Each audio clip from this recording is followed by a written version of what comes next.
You guys ever wonder why there's so many songs on TikTok that just seamlessly go together? Well, these are called mashups, and I'm going to show you how they're made and why they always work. So where I usually like to start is an app called Mixed in Key, and it tells you what key each song is. It also tells you the tempo. So whenever you're on TikTok wondering, oh my god, how do those songs go together? They're usually the same tempo, and they're usually the same key. So the next step is, this is the good part. So the first thing you want to do is to make sure that both your tracks are in sync and they line up to the click track.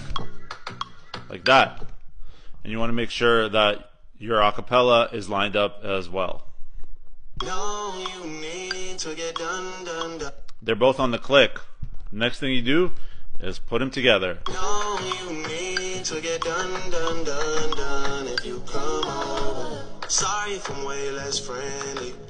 I got niggas tryna end me.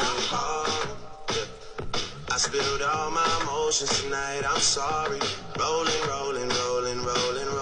How many more shots until you're rolling?